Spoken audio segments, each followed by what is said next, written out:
इसका तीसरा सवाल पढ़ेंगे।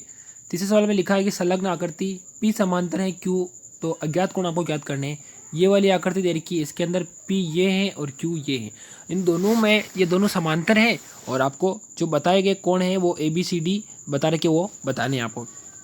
सबसे पहले मैं आपको बता दूं कि इसमें क्या क्या बराबर होंगे और क्या क्या बराबर नहीं होंगे, वो आपको ध्यान से देखने हैं। मैं बड़े ध्यान से बता रहा हूँ आपको।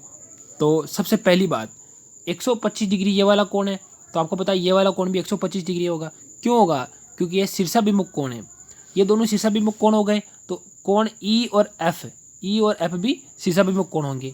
ठीक है, समझ में आ गई ये बात। और इसी प्रकार से A और C भी शीर्षाभिमुख होंगे और D और B भी शीर्षाभिमुख कोण होंगे। ठीक है, एक बात यहाँ पे पता चल गई। और दूसरी बात क्या है, यहाँ पर जो 125 डिग्री ये वाला कोण, यहाँ पर इसको अगर कोई सा भी नाम दे दे अपन, इसको G नाम दे दे अगर, तो ये वाला कोण और ये वाला कोण बराबर होगा। फिर F वाला कोण और C वाले कोण बराबर होंगे। इसी प्रकार E वाला कोण, यहाँ वाला कोण जो है A है, E और A बराबर होंगे और यहाँ वाला कोण और यहाँ वाला कोण बराबर होंगे। समझ गए क्यों होंगे?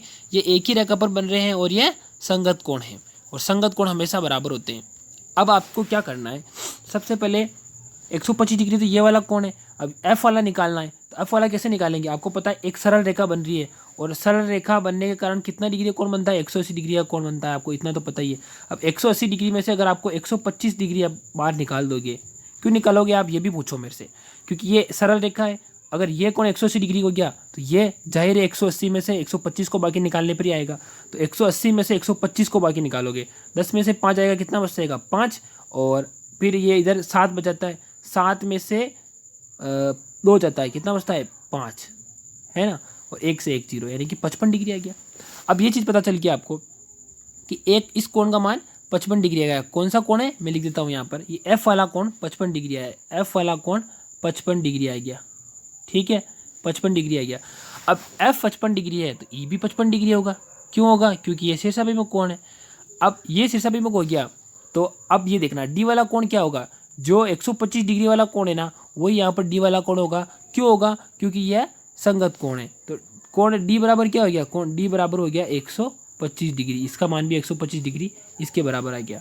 यहाँ तक बात समझ में आ गई। अब D 125 डिग्री है तो जाहिर है B भी 125 डिग्री होगा। ये 125 डिग्री क्यों होगा? क्योंकि ये आमने सामने वाले कोण है, शीर्षाभिमुख कोण है। यहाँ तक आपको बात पता चलेगी, यानी कि कोण B और D का मान 125 डिग्री होगा।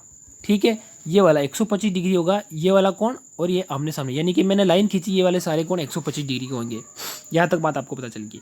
अब क्योंकि यह A और C भी शीर्षाभिमुख कोण है और E और F भी शीर्षाभिमुख कोण है और एक ही तिर्यक रेखा काट रही है ये वाली रेखा, तो आपको कैसा पता चला कि कोण A और C, कोण A और एक होगा कोण C, ये भी कितना होगा? 55 डिग्री होगा।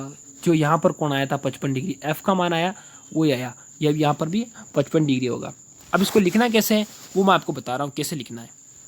यहाँ पर देखना, मैंने लिखा F और E बराबर हैं और ये शीर्षाभिमुख कोण है। फिर E का मान कैसे निकाला? 180 में से 125 बाकी निकाला तो 55 आ गया और ये कोणों के रेखिक युग्म में है संगत कोण के कारण। और फिर A और E बराबर हो गए, किस कारण हो गए? ये संगत कोण के कारण ये बराबर हो गए। फिर मैंने आपको बताया कि D का मान कैसे निकाला मैंने, D संगत कोण है तो ये भी 125 डिग्री हो गया। तो B का मान जो है वही D का मान है, ये भी 125 डिग्री होगा। क्योंकि A और C शीर्षाभिमुख कोण है तो ये भी 55 डिग्री का हो गया। तो इस प्रकार सारे कोणों का मान क्या आया? A का मान 55, B का मान 125, C का मान 55, D का मान 125, E का 55 और F का 55। ठीक है, इस प्रकार से सारे के सारे कोण आ गए और ये आपका ये पूरा तीसरा सवाल हो गया। ठीक है, इस प्रकार से आप कर लेंगे इसको।